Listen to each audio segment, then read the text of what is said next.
इसका HTML part कनक explain करने वाली हैं और बाकी का पार्ट मैं एक्सप्लेन करूंगा। तो चलिए दोस्तों, अब हम cart.html पेज को डिजाइन करते हैं। सबसे पहले हमने पेजेस फोल्डर के अंदर अपनी cart.html फाइल बना ली है। अब हम इसमें सबसे पहले एक div लेंगे और इसके अंदर एक div लेकर सबसे पहले एक इमेज सेट करेंगे जिसका पाथ होगा एसेट्स के अंदर इमेजेस, उसके अंदर लोगो। नेक्स्ट हम एक स्पैन टैग लेंगे और इसमें लिखेंगे कंटिन्यू शॉपिंग। इस डिव को हम क्लास देंगे हेडर। अब हम अपने हेड के अंदर एक स्टाइल टैग लेंगे और इसमें डॉट हेडर जो क्लास है हमारी, उसके अंदर जो इमेज है उसकी हाइट और विड्थ सेट कर लेंगे ताकि जो भी चेंजेस हम कर रहे हैं वो हम साथ के साथ देख पाए। 80 पिक्सल्स, यस। अब ये डिव बनाने के बाद हम एक और डिव बनाएंगे जिसकी क्लास होगी शॉपिंग लिस्ट। ओके, नाउ अब हम एक डिव बनाएंगे जिसको क्लास देंगे लिस्ट हेडर और इसके अंदर एक h3 टैग लेंगे जिसमें लिखेंगे हम शॉपिंग कार्ट। नेक्स्ट हम एक स्पैन टैग लेंगे जिसकी क्लास देंगे हम आइटम्स काउंट। जितने भी हमारे कार्ट के आइटम्स होंगे, नंबर ऑफ आइटम्स यहाँ पे डिस्प्ले होंगे। लेट्स से 2 आइटम्स है। इसके बाद हम लिस्ट हेडर के बाद एक डिव बनाएंगे जिसको क्लास देंगे कार्ट डिव और हम एक आइटम अपने आप ही क्रिएट कर लेंगे। जावास्क्रिप्ट से बाद में डायनामिकली अपने आप क्रिएट हो जाएंगे। अब हम एक डेमो आइटम क्रिएट करेंगे, तो एक क्लास दे देते हैं डेमो आइटम 1। ओके, नाउ एक डिव लिया जिसकी क्लास दी आइटम। नेक्स्ट एक डिव जिसको क्लास देंगे प्रोडक्ट इमेज।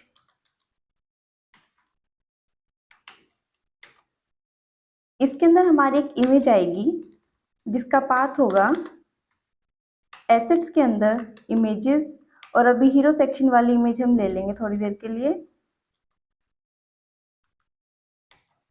नेक्स्ट हम एक डिव बनाएंगे जिसकी क्लास होगी प्रोडक्ट डिटेल्स डिव। इसके अंदर एक हेडिंग बनाएंगे जिसमें हमारा प्रोडक्ट का नेम आएगा, प्रोडक्ट नेम। नेक्स्ट हम एक डिव बनाएंगे। नेक्स्ट हमने एक डिव बनाया जिसकी क्लास है प्रोडक्ट डिटेल्स। एक स्पैन देंगे जिसमें लिखेंगे हम रेटिंग लिखी होगी लाइक 4। कैटेगरी होगी हमारे पास लेट्स से मेंस। नेक्स्ट हम एक स्पैन बनाएंगे जिसको क्लास देंगे प्रोडक्ट प्राइस और अभी के लिए कुछ भी प्राइस सेट कर सकते हैं हम लाइक 550। नेक्स्ट हम प्रोडक्ट डिटेल्स डिव के अंदर ही एक डिव क्रिएट करेंगे और जिसको क्लास देंगे एडिट प्रोडक्ट क्वांटिटी, जिसके अंदर हमारे बटन्स बनेंगे इंक्रीज बटन, डिक्रीज बटन। सो एक डिव लिया जिसको क्लास दी चेंज क्वांटिटी। फर्दर इसके अंदर 3 बटन्स आएंगे, तो फर्स्ट बटन है हमारे पास डिक्रीज,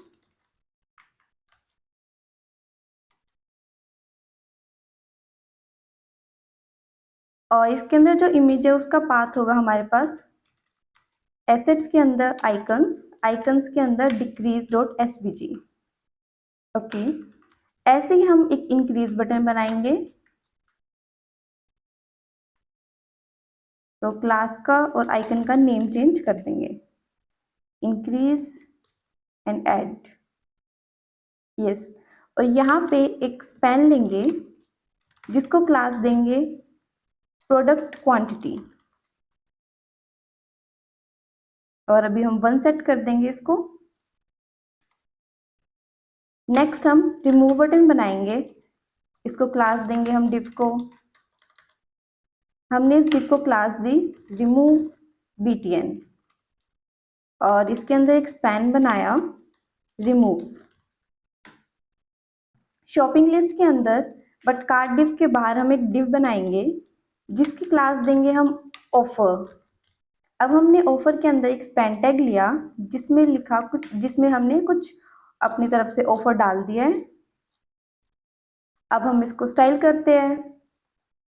सो स्टाइलिंग के लिए हम cart.css नाम से एक फाइल बनाएंगे अपने पेजेस के अंदर जाके cart.css और cart.html से इसको लिंक करेंगे।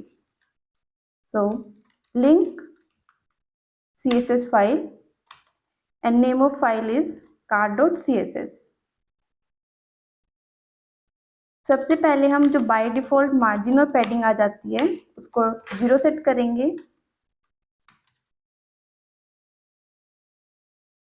और जो ये इमेजेस हमें इतनी बड़ी बड़ी दिख रही है इनको थोड़ा साइज सेट कर लेते हैं।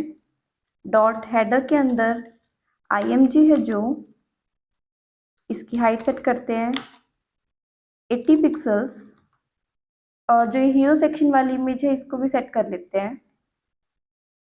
सो जो हमारा आइटम है आइटम क्लास है उसके अंदर डॉट प्रोडक्ट इमेज के अंदर img टैग है उसकी हाइट और विड्थ सेट कर लेते हैं। Height around 100 pixels yes. अब जो हमारा ये हेडर है इसको सेट कर लेते हैं हम सबसे पहले फ्लेक्स देकर। So dot header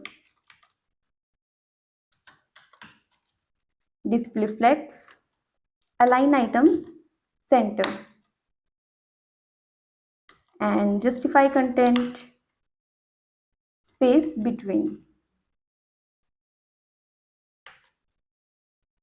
and we will also give some padding around 20 pixels।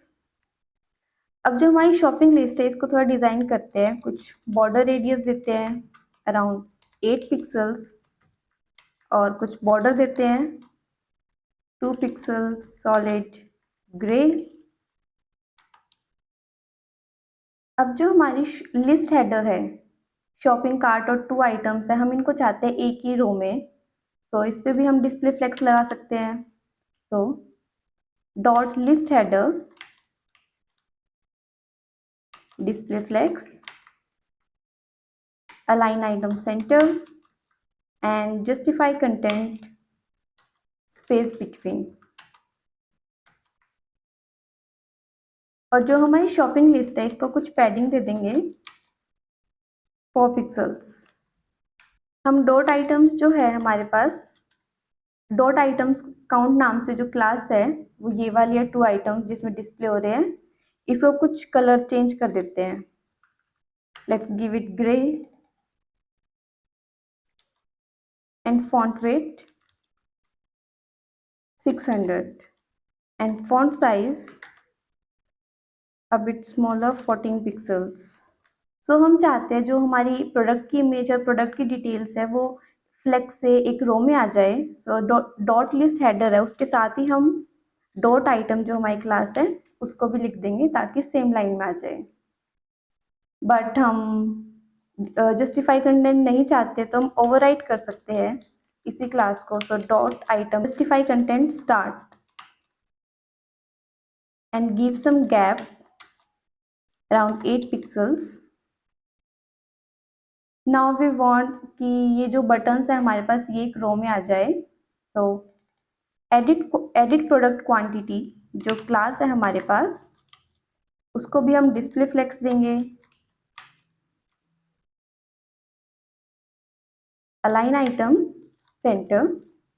सो अभी बटन्स को रो में लाने के लिए चेंज क्वांटिटी नाम से क्लास है हमारे पास डॉट चेंज क्वांटिटी और हम कुछ गैप भी देंगे 3 पिक्सल्स का।